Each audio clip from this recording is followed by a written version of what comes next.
దేవుని వాక్యం నుండి లూకాసు వార్త 23వ అధ్యాయం.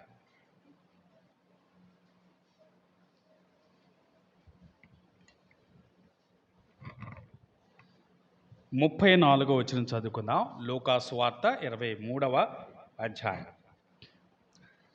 34వ వచనం.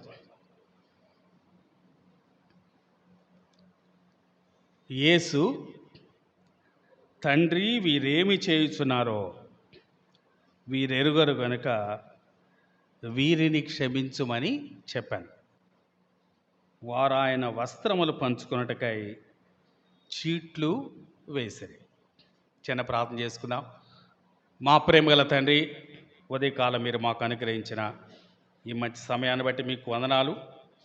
మీ మాటల కొరకు ఎదురు చూస్తున్నాం. మీరు మాట్లాడండి. విని వారు ప్రయోజనం పొందగలిగినట్లు మీరు కృప దయచేయమని యేసు ప్రభు నామమున వేడుకొని ప్రార్థిస్తున్నాను తండ్రి, ఆమేన్. ఈ మాట మనందరికీ బాగా తెలిసిన మాట. ఏమంటాను దీన్ని? ఆయన శిలువ మీద పలికిన మాటల్లో మొదటి మాట. నిజానికి ఈ మాట పలికేటప్పుడు మన ప్రభు అయిన యేసుక్రీస్తు తీవ్రమైన నొప్పిని, బాధని అనుభవిస్తున్నారు. కాళ్ళు, చేతుల్లో మేకులు ఉన్నాయి కదా, చాలా గాయాలు ఉన్నాయి, రక్తస్రావం ఉంది. నిజానికి ఈయన మాట్లాడుతూ ఉంటే కింద మిగిలిన వాళ్ళు ఏం చేస్తున్నారట? రెండో భాగం చూద్దామా? వారు ఆయన వస్త్రములు పంచుకొనుటకై చీట్లు వేశారు. ఆయన ఈ మాటలు మాట్లాడుతుంటే వాళ్ళంతానేమో వస్త్రాలు పంచుకోవటానికి చీట్లు వేస్తున్నారట. ఇలాంటి సందర్భంలో నిజానికి ఇలాంటి క్షమాపణతో కూడిన మాట మాట్లాడటం చాలా చాలా కష్టం కదా. 1 కొరింథీ 13వ అధ్యాయంలో ఉంటుంది, ప్రేమ అన్నిటినీ ఓర్చుకొనును అని. నిజానికి ఇలాంటి పరిస్థితిలో ఉన్న మిగిలిన వారిని చూస్తే వారి నుంచి మనం ఇలాంటి మాటలు మనం ఎక్స్పెక్ట్ చేయలేం.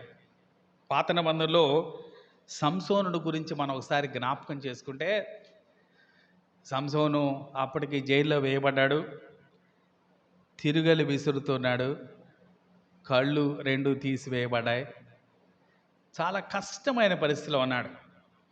ఆ సమయంలో ప్రార్థన చేశాడు. ఏమని ప్రార్థన చేశాడు? దేవా, వీరిని క్షమించు అని చేశాడా? లేదు, పగ తీర్చుకొననిమ్ము అని ప్రార్థన చేశాడు. క్రొత్త నిబంధనలో స్టెఫను గురించి కూడా మనకు తెలుసు కదా. ఆయన ప్రార్థన చేశాడు. నిజానికి ఆయన ప్రార్థన మన ప్రభువు చేసిన ప్రార్థన లాగానే ఉంది. అయితే అపొస్తలుల కార్యాలు 7వ అధ్యాయం 59వ వచనం చదువుదాం. అపొస్తలుల కార్యాలు 7వ అధ్యాయం 59వ వచనం. ప్రభువును గూర్చి మొరపెట్టుచు, యేసు ప్రభువా, నా ఆత్మను చేర్చుకొనుమని స్టెఫను పలుకుచుండగా. మొదట ఏమని చేశాడు ప్రార్థన? యేసు ప్రభువా, నా ఆత్మను చేర్చుకొను. ఇప్పుడు 60వ వచనంలో అంటున్నాడు, ప్రభువా, వారి మీద ఈ పాపము మోపకము. మొదటేమో నన్ను చేర్చుకో అని ప్రార్థన చేశాడు. తర్వాత ఏం చేశాడు? వారి మీద ఈ నేరం మోపొద్దు అని ప్రార్థన చేశాడు. అయితే మన ప్రభు అయిన యేసుక్రీస్తు అయితే మొదటేమని ప్రార్థన చేశాడు? వారి పాపాలు క్షమించు అని ప్రార్థన చేశాడు. నన్ను చేర్చుకో అని ఎప్పుడు అన్నాడు? 7వ మాటలో అన్నాడు కదా. నిజానికి స్టెఫను పలికిన మాటలో మొదట తన కోసం చేసుకున్నాడు, తర్వాత వారి కోసం చేశాడు. కానీ మన ప్రభు అయితే మొదట ఇతరుల కొరకు ప్రార్థన చేశాడు, తర్వాత ఆయన కొరకు చివరిలో ప్రార్థన చేశాడు. కాబట్టి ఈ మాటలు చాలా విశేషంగా మనకు అనిపిస్తాయి. నిజానికి ఈ మాటలు ఇది ఒక ప్రవచనం నెరవేర్పు కొరకు పలికిన మాటని మనందరూ తెలుసు కదా. ఒకసారి ఆ మాట చూద్దామా? యెషయా గ్రంథం 53వ అధ్యాయం 12వ వచనం, యెషయా గ్రంథం 53వ అధ్యాయం 12వ వచనం.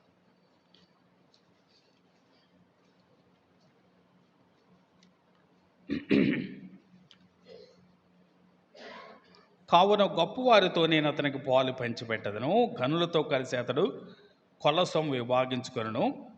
ఏలైనగా మరణము నొందినట్లు అతడు తన ప్రాణమును ధారపోసెను. ఆ చివరి మాటలు గమనించండి. అతిక్రమము చేయవారిలో ఎంచబడిన వాడాయను, అనేకుల పాపమును భరించుచు తిరుగుబాటు చేసిన వారిని గూర్చి విజ్ఞాపనము చేసెను.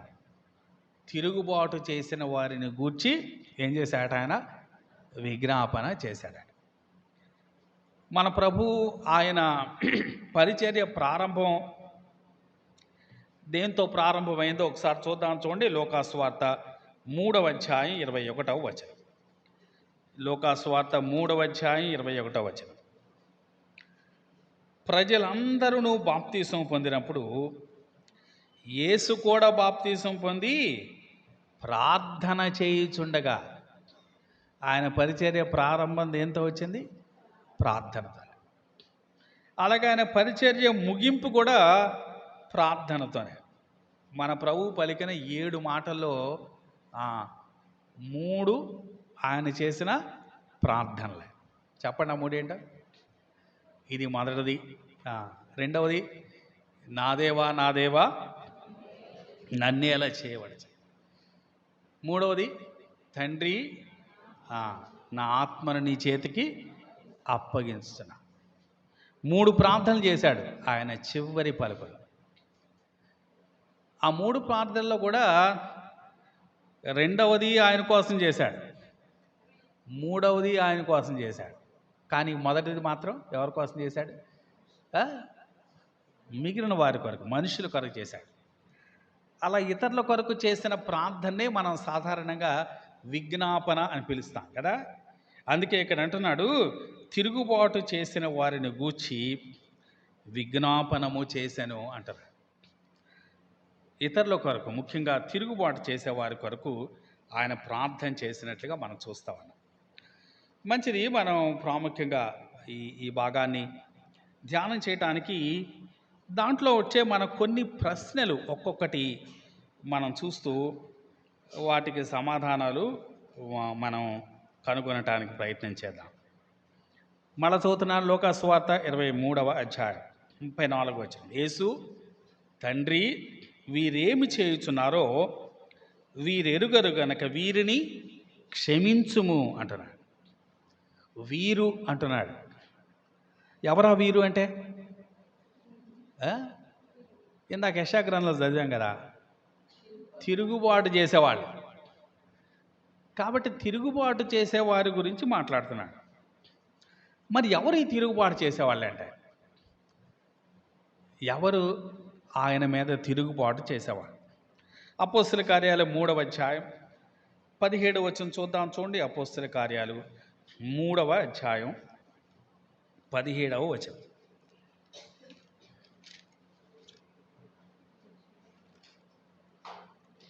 అపోస్తల కార్యాలు 3వ అధ్యాయం 17వ వచనం. సహోదరులారా, మీరును మీ అధికారులను తెలియక చేసితరని నాకును తెలియను. ఎవరట? మీరు, మీ అధికారులు. కాబట్టి తిరుగుబాటు చేసిన వాళ్ళు ఎవరు? ప్రజలు, వారి యొక్క అధికారులు.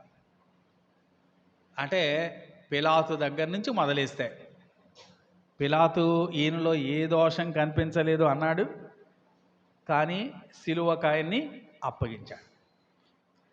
అలాగే ప్రధాన యాజకులు, అలాగే మిగిలిన పరిసయ్యులు ఆయన్ని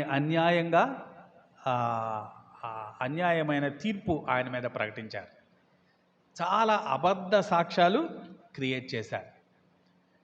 అక్రమంగా మన ప్రభువుని నిర్బంధించారు. వీరందరి గురించి మాట్లాడుతున్నాడు. ఇదిగో మీరు, అలాగే మీ యొక్క అధికారులు ఈ పని తెలియక చేశారు అంటున్నాడు. కాబట్టి అలాంటి వారందరి కొరకు మన ప్రభువు ప్రార్థన చేశాడు. కాబట్టి ఎవరి కోసం ప్రార్థన చేశాడో మనకు అర్థమైంది. ఇప్పుడు రెండవ ప్రశ్న ఏంటంటే, ఆ ప్రార్థన తండ్రి ఆలకించాడా? క్షమించాడా? ఆ? ఎవరికన్నా అనుమానం ఉంటుందా? మన ప్రభు ప్రార్థన చేస్తే తండ్రి ఆ ప్రార్థన ఆలకించకుండా ఉంటాడని ఏ విశ్వాసి కూడా తలంచుతాడా? లేదు లేదు, ఖచ్చితంగా ఆయన ప్రార్థన చేస్తే తండ్రి తప్పకుండా క్షమిస్తాడు. కాబట్టి ఆయన ప్రార్థన చేశాడు, కాబట్టి తండ్రి క్షమించాడు. ఇప్పుడు మూడో ప్రశ్న ఏంటంటే, మరి వాళ్ళంతా క్షమించబడ్డారు కదా, వాళ్ళు క్షమించబడి ఇంకా క్షమించబడిన వాళ్ళకి నెక్స్ట్ డెస్టినేషన్ ఏంటి? పరలోకానికి వెళ్ళటమే కదా. వారందరూ కూడా క్షమించబడి మరి పరలోకానికి వెళ్ళే మార్గంలో ఉన్నారా? ప్రభు ప్రార్థన చేశాడు క్షమించమని. ప్రభు ప్రార్థన చేశాడు కాబట్టి తప్పకుండా తండ్రి క్షమిస్తాడు, క్షమించాడు. మరి వాళ్ళంతా తిన్నగా పరలోకానికి వెళ్ళటానికి సిద్ధంగా ఉన్నారా? ఖచ్చితంగా కాదు. కాబట్టి ఖచ్చితంగా ఈ క్షమాపణ పరలోకానికి తీసుకుని వెళ్ళే క్షమాపణ కాదు. నిత్యమైన రక్షణ గురించి నా మాటలు ఈ మాటలో మన లేవు. ఎబ్రీ 9:22 చెప్తుంది, నా రక్తము చిందించకుండా పాప క్షమాపణ కలగదు. పాపాలు క్షమించబడాలంటే ఏం చేయాలట? పాపాలు ఒప్పుకోవాలి కదా. అలాగే యేసు ప్రభుని నమ్ముకోవాలి. ఇవేమీ జరగకుండా ఇదిగో ఆయన సిలువ వేసిన వాళ్ళంతా క్షమించబడి పరలోకానికి వెళ్తారు అని మనం తలంచడానికి ఏమాత్రం అవకాశం ఇక్కడ లేదు.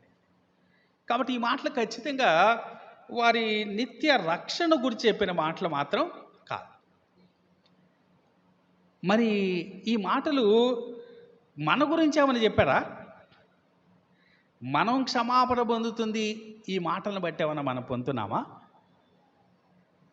నిజమా? ఈ మాటను బట్టి మనం క్షమాపణ పొందుతున్నామా? ఖచ్చితంగా కాదు. ఆయన ఈ మాట పలికినా పలకపోయినా మనం క్షమాపణ పొందుతాం. మనం క్షమాపణ పొందటానికి ఈ మాట కారణం కాదు. ఆయన మన కొరకు చిందించిన ఆయన రక్తం కారణం కదా. ఆయన మన కొరకు కల్వరిలో ఆయన రక్తాన్ని చిందించాడు. మనం ఆయన్ని నమ్ముకున్నాం కాబట్టి మనం క్షమించబడతాం. కాబట్టి సిలువలో ఈ మాట ఆయన పలికిన దాన్ని బట్టి మనం క్షమించబడటలేదు, మనం రక్షింపబడట్లేదు. ఎఫెసీయులకు రాసిన పత్రిక 1వ అధ్యాయం 7వ వచనం చూడండి. ఎఫెసీయులకు రాసిన పత్రిక 1వ అధ్యాయం 7వ వచనం.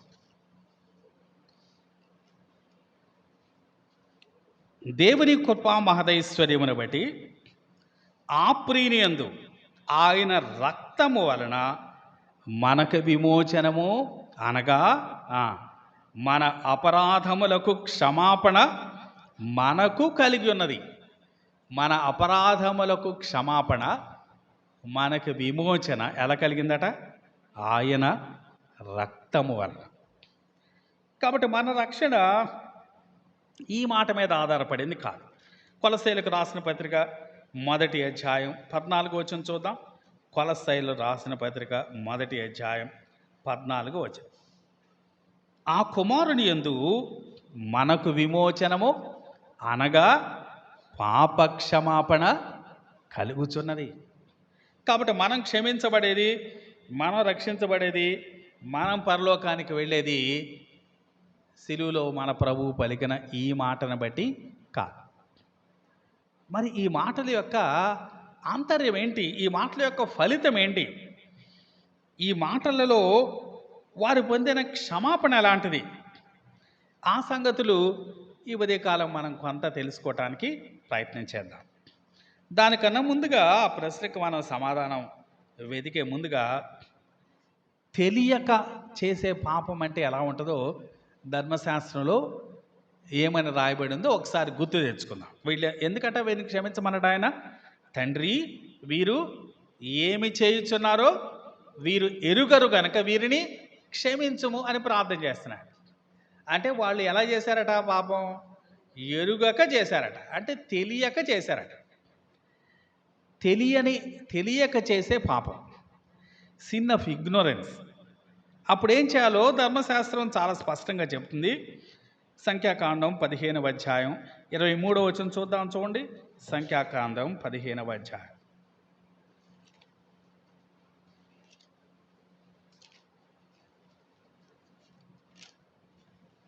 23వ వచనం. యెహోవా ఆజ్ఞాపించిన దినం మొదలుకొని అటుపైనే మీ తరతరములకు యెహోవా మోషే ద్వారా మీకు ఆజ్ఞాపించిన వాటిలో పొరపాటున దేనినైనను మీరు చేయకపోయినప్పుడు అది సమాజమునకు తెలియబడని ఎడల సర్వ సమాజము యెహోవాకు ఇంపైన సువాసనగా ఉండుటకై దహన బలిగా ఒక కోడెదూడను, విధి చొప్పున దాని నైవేద్యమును, దాని పానీయార్పణమును, పాప పరిహారార్థ బలిగా ఒక మేకపిల్లను సిద్ధపరచవలెను. 25 కూడా చూద్దాం. యాజకుడు ఇశ్రాయేళ్ల సర్వ సమాజము నిమిత్తము ప్రాయశ్చిత్తము చేయవలను, తెలియకనే దాని చేసిన గనుక క్షమింపబడును. వారు పొరపాటుని చేసిన పాపములను బట్టి తమ అర్పణమును, అనగా యెహోవాకు చెందవలసిన హోమమును, పాప పరిహారార్థ బలిని యెహోవా సన్నిధికి తీసుకొని రావలను. ఇక్కడ పొరపాటును చేసిన పాపం, తెలియక చేసిన పాపం. అలాంటి పాపం చేసినప్పుడు దేవుని సన్నిధిలో బలి అర్పించాలి అని తెలియజేస్తున్నాడు. పాపం తెలిసి చేసినా తెలియక చేసిన పాపమే కదా. కాబట్టి తప్పకుండా దానికి బలి అర్పించాల్సిందే. తెలిసినా తెలియకపోయినా పాపం పాపమే, పాపంకి వచ్చే ఫలితం ఏమి మార్పు ఉండదు కదా. కాబట్టి తప్పకుండా దానికి కూడా బలి అర్పించాలి అని తెలియచేస్తా ఉన్నాడు. లేవీకాండం 5వ అధ్యాయం 15-16లో కూడా దాదాపు ఇలాంటి మాటలే మనకు కనిపిస్తాయి. ఇప్పుడు పొరపాటును చేసిన పాపాన్ని గురించి ఇక్కడ చదివాం. మరొకటి పొరపాటును చేసిన హత్య గురించి మనకు సంఖ్యాకాండం 35వ అధ్యాయంలో కనిపిస్తుంది. సంఖ్యాకాండం 35వ అధ్యాయం చూద్దాం, చూడండి. పొరపాటును చేసిన హత్య ఎలా ఉంటుంది. ముందుగా హత్య లాంటిదో ఆ అధ్యాయంలో చాలా వివరంగా చెప్తున్నాడు. సంఖ్యాకాండం 35వ అధ్యాయం 16వ వచనం చూద్దాం. 16వ వచనం.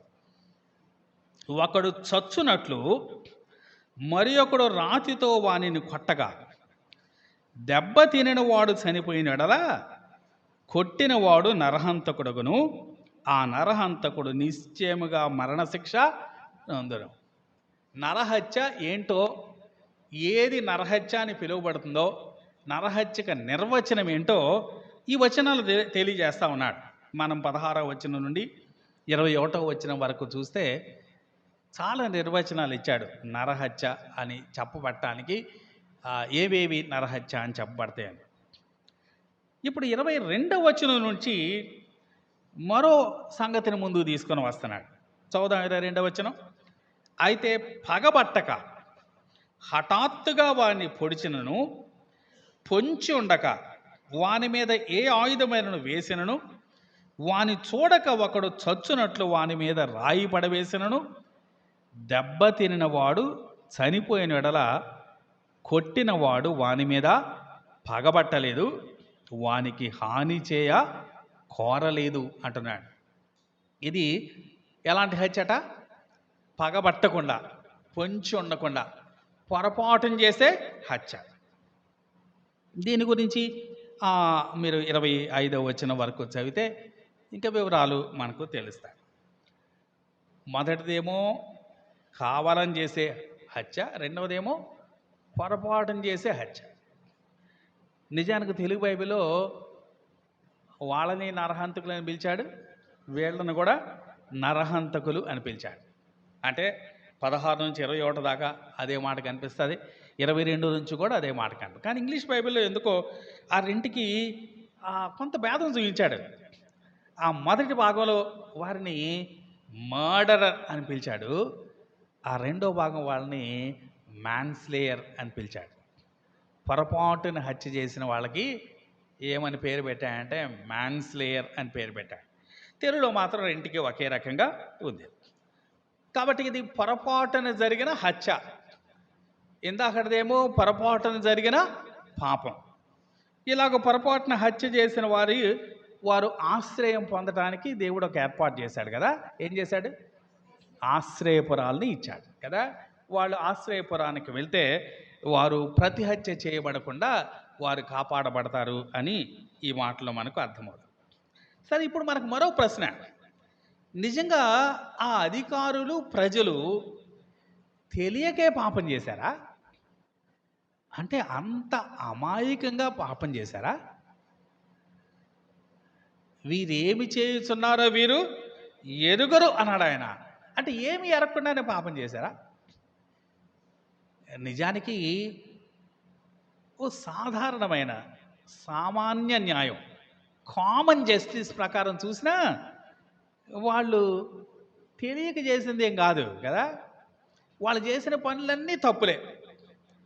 ఆయన మీద అన్యాయపు తీర్పు చేశారు, అలాగే అబద్ధపు సాక్ష్యాలు చెప్పించారు, అక్రమంగా నిర్బంధించారు, అలాగే ఆయనను అన్యాయంగా శిక్షించారు. నిజానికి ఈ పని మన ప్రభు అయిన యేసుక్రీస్తు వంటి వాడు కాకపోయినా ఓ సాధారణమైన వ్యక్తి చేసినా కూడా ఇది చాలా హేయమైన పని కదా. ఇలాంటి పని చేసిన వారిని ఇక్కడ ఏమన్నా అంటే మీరు తెలియక చేశారు అంటున్నారు కదా. ఇందాక అపొస్తలుల కార్యాలు 3:17 ఆ మాట చూసాం కదా, మీరు తెలియక చేశారు అంటారు. ఎందుకంటున్నాడు ఆయన? ఖచ్చితంగా వారు మన దృష్టిలో అయితే తెలియక చేసిన వాళ్ళు మాత్రమేమి కాదు. కానీ ఎందుకు దేవుడు మా ప్రభు ఆ మాటలు పలుకుతున్నాడు? అపొస్తలుల కార్యాలు 2వ అధ్యాయం 22వ వచనం చూద్దాం. చూడండి, అపొస్తలుల కార్యాలు 2వ అధ్యాయం 22వ వచనం, 23వ వచనం, క్షమించండి, అపొస్తలుల కార్యాలు 2వ అధ్యాయం 23వ వచనం. దేవుడు నిశ్చయించిన సంకల్పమును ఆయన భవిష్యత్ జ్ఞానమును అనుసరించి అప్పగింపబడిన ఈయనను మీరు దుష్టుల చేత సిలువ వేయించి చంపిరి అంటున్నాడు. ఏం చేశారు వాళ్ళు? మీరు దుష్టుల చేత సిలువ వేయించి చంపిరి అంటున్నాడు. కానీ ఈ మాటలోనేమో వారు తెలియక చేశారు అని 3:17లో అంటున్నారు. ఎందుకు అలాగ అంటున్నాడు? ఒక మాట యోహాను సువార్త 8వ అధ్యాయానికి వెళ్దాం రండి. యోహాను సువార్త 8వ అధ్యాయం 25వ వచనం నుండి చదువుదాం. యోహాను సువార్త 8వ అధ్యాయం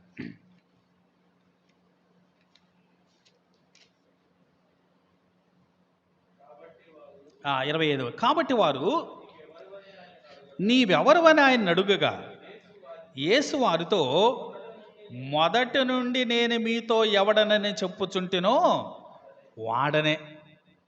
నువ్వు ఎవరు అని అడిగారు వాళ్ళు. అడిగితే ఆయన అన్నాడు, నేను ఎవరినైనా మొదటి నుంచి చెప్తున్నాను, నేను ఆయననే అన్నాడు. 26వ వచనం, మిమ్మును గూర్చి చెప్పుటకును తీర్పు తీర్చుటకును చాలా సంగతులు నాకు కలవు, కానీ నన్ను పంపిన వాడు సత్యవంతుడు, నేను ఆయన యొద్ద విన్న సంగతులే లోకమునకు బోధించుచున్నానని చెప్పాను. 27వ వచనం, తండ్రిని గూర్చి తమతో ఆయన చెప్పినని వారు గ్రహింపకపోయారు. వాళ్ళు ఏం గ్రహించలేకపోయారు? ఆయన తండ్రిని గూర్చి చెప్పెను అన్న సంగతి గ్రహించలేకపోయారట.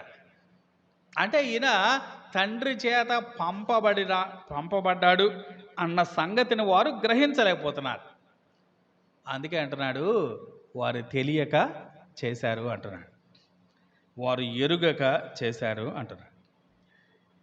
ఆయన సిలువ వేయబడే ముందు వారి తిరుగుబాటు తెలియక చేసిన తిరుగుబాటు. కానీ తర్వాత 28వ వచనం చూద్దాం. చూడండి, 28వ వచనం, కావున యేసు మీరు మనుష్య కుమారుని పైకెత్తినప్పుడు నేనే ఆయనననియు నా అంతట నేనే ఏమీ చేయక తండ్రి నాకు నేర్పినట్టు ఈ సంగతులు మాట్లాడుచున్నాననియు మీరు గ్రహించదరు. ఎప్పుడు? పైకెత్తబడినప్పుడు. పైకెత్తబడినప్పుడు అంటే సిలువేయబడినప్పుడు. కాబట్టి వారి ఈ ఇగ్నరెన్స్ ఎప్పటి వరకు? సిలువకు ముందే కదా, సిలువ తర్వాత వారు చేసిన తిరుగుబాటు వారు గ్రహించక చేసింది కాదు, మీరు గ్రహిస్తారు అని ప్రభువే చెప్పాడు.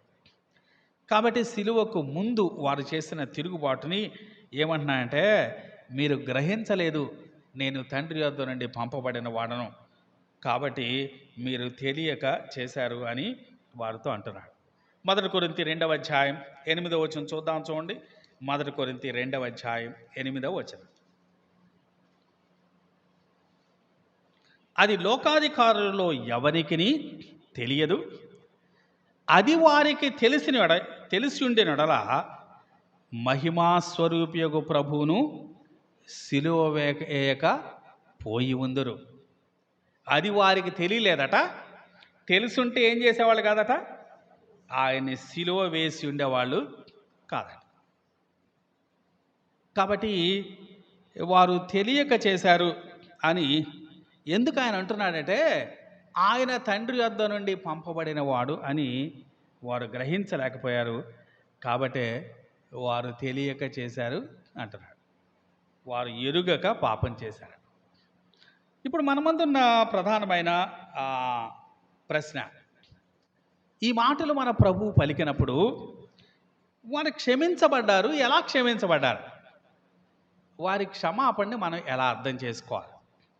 మనం చాలా సందేహాలు మనం చెప్పుకున్నాం.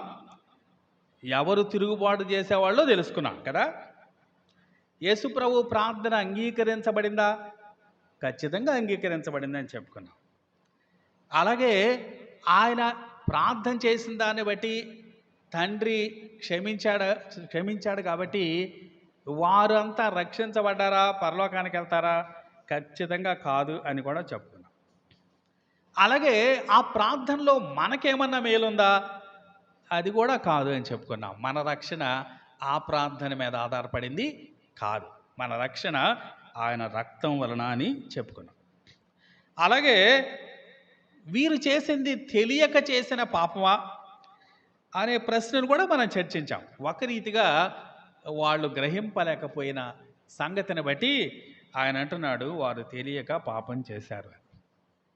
మరి ఆయన చేసిన ఈ ప్రార్థన వలన వారు పొందిన మేలేంటి? ఒకసారి మళ్ళా సంఖ్యాకాండానికి వెళ్దాం, చూడండి. సంఖ్యాకాండం 35వ అధ్యాయం. సంఖ్యాకాండం 35వ అధ్యాయం.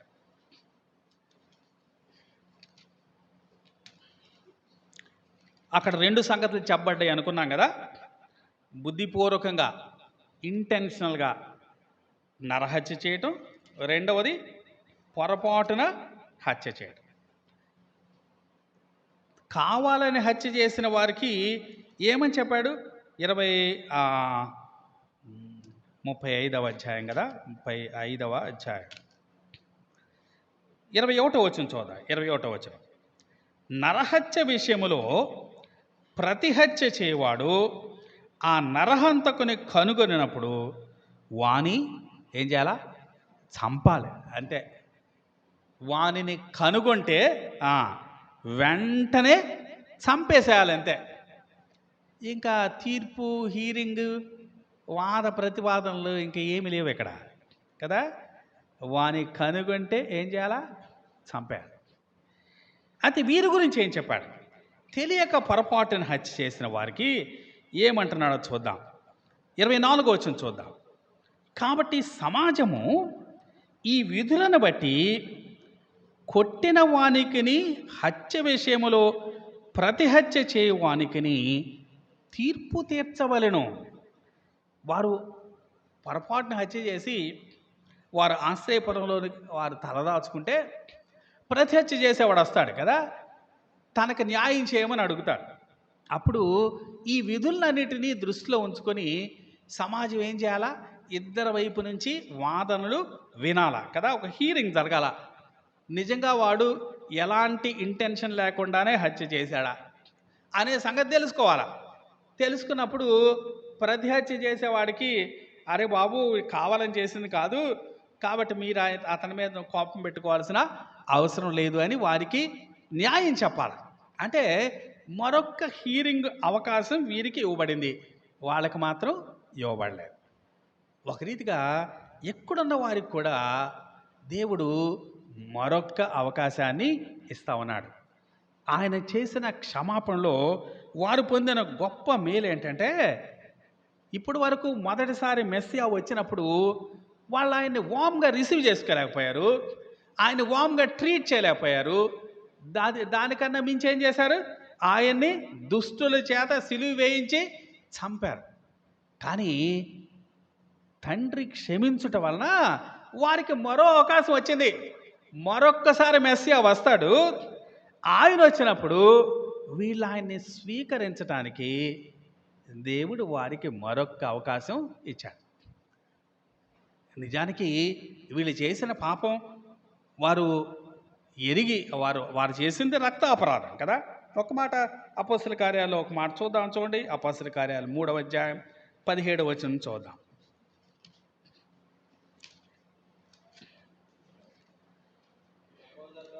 సహోదరులారా, మీరును మీ అధికారులను తెలియక చేసిరని నాకు తెలియను.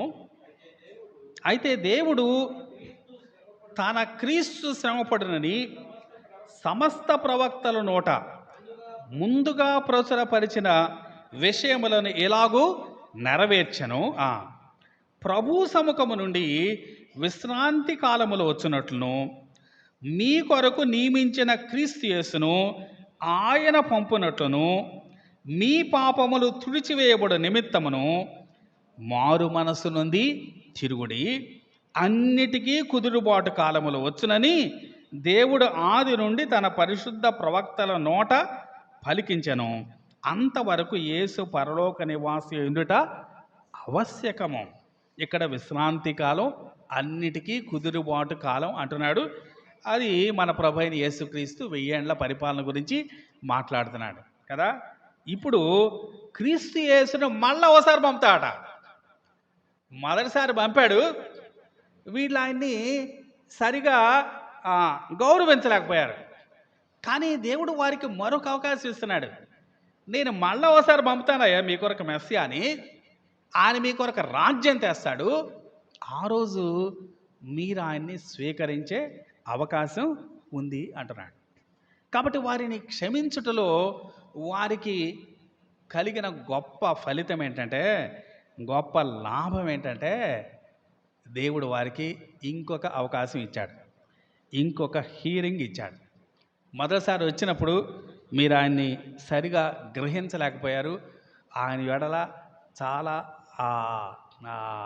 అభ్యంతరకరంగా మీరు ప్రవర్తించారు.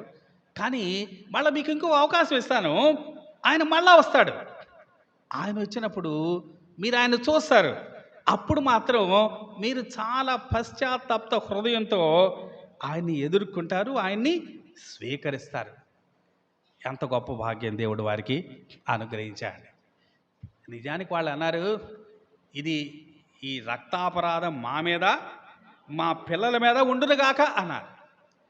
నిజానికి దేవుడు వారు చేసిన రక్తాపరాధాన్ని బట్టి క్రీస్తు శకం 70వ సంవత్సరంలో టైటస్ అనే ఓ రోమా చక్రవర్తి యెరూషలేమును ముట్టడి వేశాడు. ప్రజలందరినీ కూడా ఏం చేశాడు? చెదరగొట్టేశాడు, చాలామందిని చంపేశాడు. నిజానికి వారికి క్షమాపణ ఉంటే ఆ రోజే, అంటే క్రీస్తు శకం 70లోనే ఇశ్రాయేల్ ఏమైపోయేది? తుడిచివేయబడేది కదా. Israel would have been wiped out in AD 70 itself. కానీ ఇశ్రాయేలు చెదరగొట్టబడింది, అదృశ్యమైంది. కానీ ఓ 1900 సంవత్సరాల తర్వాత మళ్ళీ మొలకెత్తింది కదా. మళ్ళీ మొలకెత్తి మరొక అవకాశం పొందిందంటే కేవలం తండ్రి వారిని క్షమించడాన్ని బట్టే. ఈ దినాల్లో కూడా ఇంకా ఇశ్రాయేల్ గురించి మనుషులు చెప్పుకుంటున్నారంటే, Israel continue to be significant even these days అంటే దానికి కారణం ఏంటి? ఆయన వారిని క్షమించిన దాన్ని బట్టే. లేకపోతే వారు చేసిన అపరాధానికి ఇంక వారికి మరో అవకాశం ఇవ్వాల్సిన అవసరమే లేదు. వారికి మరల ఒకసారి మెస్సియాని కలుసుకునే అవకాశం వారికి ఇవ్వాల్సిన అవసరమే లేదు న్యాయంగా. కానీ దేవుడు వారిని క్షమించిన దాన్ని బట్టి ఇప్పుడు ఇశ్రాయేలుకి ఆయన మరొక అవకాశం ఇస్తున్నాడు. కాబట్టే ఇశ్రాయేల్ గురించి ఇంకా చెప్పుకుంటున్నాం మనం. ఇస్రాయేల్ గురించి చాలా గొప్పగా చెప్పుకుంటున్నారు ఈ మధ్య కదా.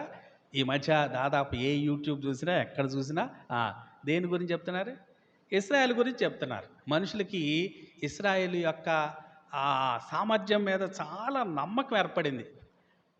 ఇదిగో ఇరాన్ సుప్రీమో ఆఫీస్ మీద వాళ్ళు బాంబు దాడి చేశారంటే నమ్ముతున్నారు. కాదు, ఇరాన్ వాళ్ళు నెతన్యాహు ఆఫీస్ మీద బాంబు దాడి చేశారంటే నమ్మట్లా మనుషులు. కారణం ఏంటి? వీళ్ళకి ఇస్రాయేల్ మీద అంత నమ్మకం ఉంది. వీళ్ళు ఖచ్చితంగా చేయగలరు, వీళ్ళు చెప్పారంటే గ్యారంటీగా జరిగినట్టే. వీళ్ళ ఇంటెలిజెన్స్ మీద చాలా నమ్మకం ఉంది మనుషులకి కదా. వీళ్ళు ఎలాగైనా ఆశ్చర్యాలు చేయగలరు అని మనుషులు చాలా నమ్మకం ఏర్పడింది. ట్రాఫిక్ సిగ్నల్స్ని కూడా ఏం చేశారు వీళ్ళు? హ్యాక్ చేశారట. ఎవరు ఎటువైపు వెళ్తున్నారో తెలుసుకుంటున్నారు. సాధారణమైన సంగతి కాదు అది. అలాగూ ఇస్రాయేల్ యొక్క సామర్థ్యాన్ని గురించి మనుషులు ఇంకా చెప్పుకుంటున్నారంటే ఇస్రాయేలీలకి దేవుడిచ్చిన ఈ క్షమాపణ మాత్రమే. వారు చేసిన హత్యకు నిజంగా దేవుడు వారిని శిక్షిస్తే ఇంకా వారికి మరొక భవిష్యత్తే లేదు. ఆయన వారిని క్షమించాడు కాబట్టే ఇశ్రాయేలీయులు ఇంకా వారు మనుషులందరిలో పేరు పొందిన వారుగా ఉంటున్నారు. అయితే ఒకరోజు వస్తుంది, చాలామందితో యుద్ధం చేస్తున్నారు వాళ్ళు, ఒకదాని తర్వాత ఒకటి కదా. మరి నెక్స్ట్ టర్న్ ఎవరిదో మనకు తెలియదు కదా. చాలా యుద్ధాలు చేస్తూ ఉన్నారు. కానీ ఒకరోజు అందరితో యుద్ధాలు చేసి ఒంటరైపోయే రోజు కూడా ఒకటి ఉంటుంది. ఒకరోజు అమెరికా కూడా దూరం అయ్యే రోజు ఒకటి వస్తుంది. ఆ రోజు నిజంగా మా మెస్సయ్య కావాలా? ఇప్పుడు we are alone now, even America distance itself from us, we need our messiah అని వారు నిజంగా మెస్సయ్య వైపు చూసే రోజు ఒకటి ఉంటుంది. ఆ రోజు ప్రస్తుత పరిస్థితులు చూస్తామంటే అతి సమీపంలో ఉందని మనకి అర్థమవుతుంది. ఆయన వచ్చినప్పుడు ఆయన పొడిచిన వారు ఆయన చూస్తారట. ఆయన చూసి పశ్చాత్తాపంతో హృదయాలతో ఆయన ఎదుర్కొంటారు. చాలామంది ఆయన చేతుల్లో గాయాలు చూస్తారు. వారి మెస్సియా వారి కొరకు తిరిగి వచ్చినప్పుడు దేవుడు ఇంత గొప్ప భాగ్యం వారికి ఇచ్చాడంటే కేవలం ఆయన వారిని క్షమించుటను బట్టే. లోకాసువార్త 13వ అధ్యాయం 6 నుంచి 9 వరకు మనకు తెలుసు, చదవస్తలేదు. అంజూరపు చెట్టు గురించి చెప్పాడు కదా. అంజూరపు చెట్టు అట 3 సంవత్సరాలు చూశాడట, ఏం రాలేదు, ఫలాలు రాలేదు. ఇంకా నరికేయండి అన్నాడట. తోటమాల అన్నాట, అయ్యా ఇంకో సంవత్సరం అవకాశం ఇవ్వు అన్నాడట. 3 సంవత్సరాలు అంజూరపు చెట్టు అని ఎక్కడ చెప్పినా ఇశ్రాయేలు గురించే చెప్తాడు కదా.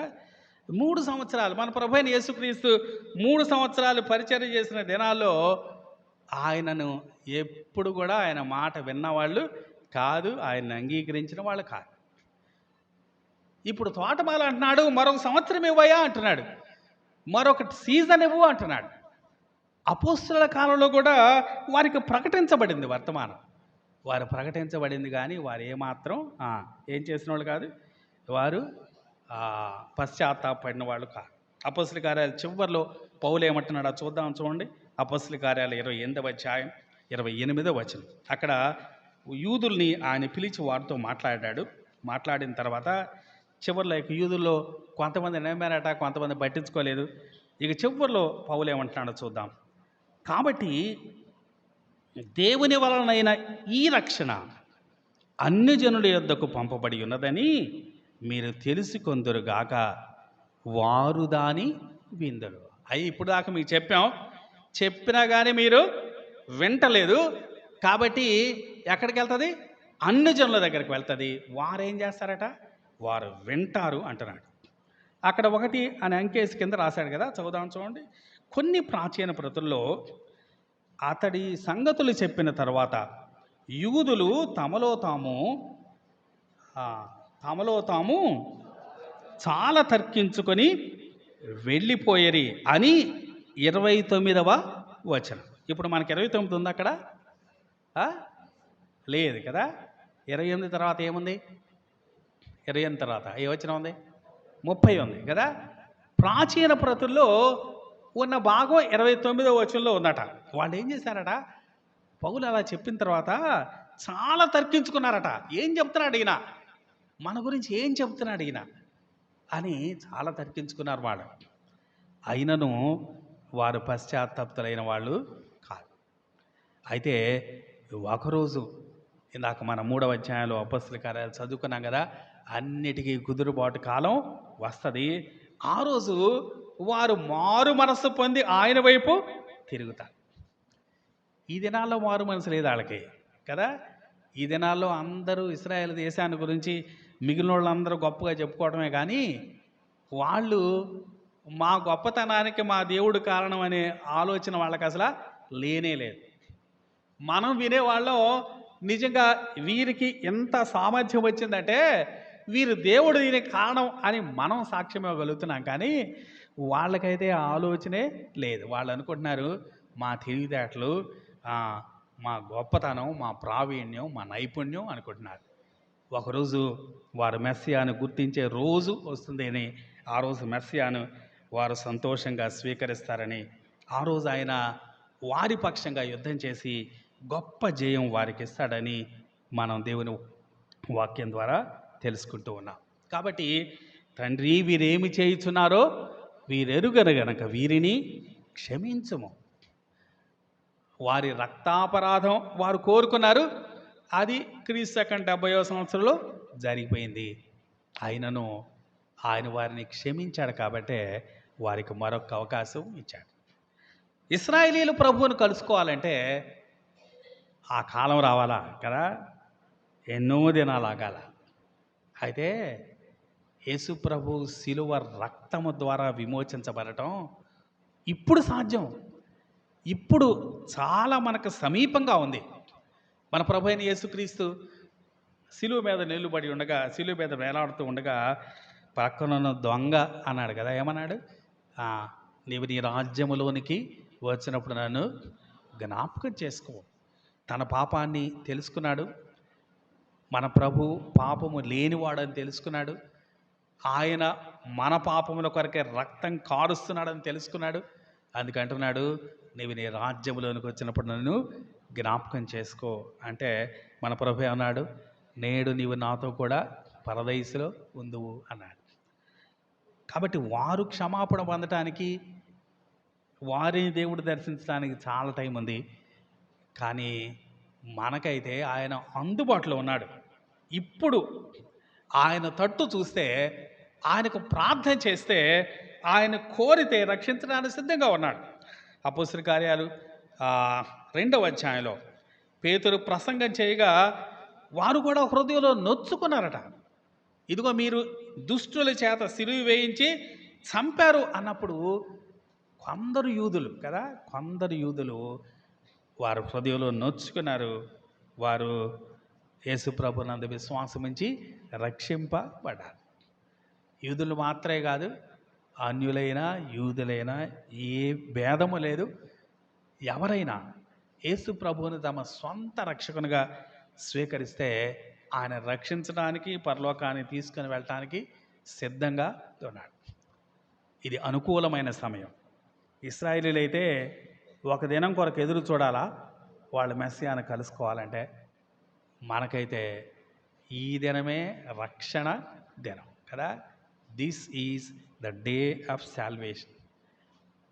యెహోవా దొరుకు కాలం అంటే ఇదే. ఇప్పుడు మన ప్రభు మనకు దొరుకుతున్నాడు. ఆయన సన్నిధిలో మన పాపాలు ఒప్పుకొని, యేసయ్యా నా కొరకు నువ్వు రక్తం కార్చావు, నా పాపాలు నీ రక్తంలో కడిగి నీవు క్షమిస్తున్నావు, నిన్ను నమ్ముకుంటాను, నీవు నా ప్రభు, నీవు నా రక్షకుడు, నీవు నా హృదయంలోనికి రా అని హృదయపూర్వకంగా ప్రార్థన చేస్తే ఈ దినాన మనల్ని రక్షించడానికి సిద్ధంగా ఉన్నాడు. అలాంటి క్షమాపణ, అలాంటి రక్షణ పొందాలని ఆశ నీకుంటే ఈ మధ్యాహ్న కాలమే యేసు ప్రభువుని మీ సొంత రక్షకునిగా అంగీకరించాలని దేవుని వాక్యం ద్వారా హెచ్చరిస్తున్నాను. దేవుడి మాటలు మన కొరకు దీవించునుగాక. చిన్న ప్రార్థన చేసుకుందాం.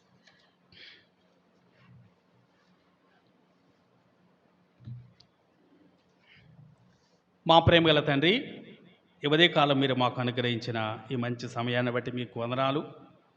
ప్రభా నాయన తండ్రి, వీరేమి చేయుచున్నారో వీరెరుగరు గనుక వీరిని క్షమింపు అని మీ మాటలో ఉన్న దేవ తండ్రి, మీ ప్రేమ నాయన మేము అర్థం చేసుకుంటున్నాం. నీవు ఓర్చుకునే దేవుడు అని ప్రభా నాయన, తిరుగుబాటు చేసే వారి ఎడల నీవు ఓర్చుకునే దేవుడుగా ఉన్నావు. ప్రభా నాయన, మా ఎడల నాయన ప్రభా మీరు ఓర్చుకునే దేవుడుగా ఉన్న దాన్ని బట్టి మీకు వందనాలు. దేవ తండ్రి నాయన, మేము నాయన ప్రభా మీ తట్టు తిరిగినప్పుడు, మేము నమ్ముకున్నప్పుడు మీరు మాకు అనుగ్రహించిన రక్షణ బట్టి మీకు వందనాలు. అంత మాత్రమే కాదు, రక్షించబడిన తర్వాత ప్రభా అనేక సార్లు మాలో బలహీనతలు ఉండగా ఇంకనూ మా ఎడల ఓర్చుకునే దేవుడుగా మీరున్న దాన్ని బట్టి మీకు వందనాలు, స్తోత్రాలు చెల్లించుకున్నాం. చేరి వచ్చిన వారిలో ఇంకా మీ అందు విశ్వాసం ఉంచిన బిడ్డలుంటే ప్రభా నాయన, అనుకూలమైన సమయం మీ అందు విశ్వాసం ఉంచి రక్షించబడగలిగినట్లు ప్రభా మీరే సహాయం చేయండి. చేరి వచ్చిన ఒక్కొక్కరిని మీరే దీవించి పంపమని మా ప్రభువును మా ప్రియరక్షకుడైన యేసుక్రీస్తు నామమున వేడుకొని ప్రార్థిస్తున్నాను తండ్రి, ఆమేన్. మంచిది, అందరికి వందనాలు. ఒకరికొకరు వందనాలు చెప్పుకోండి.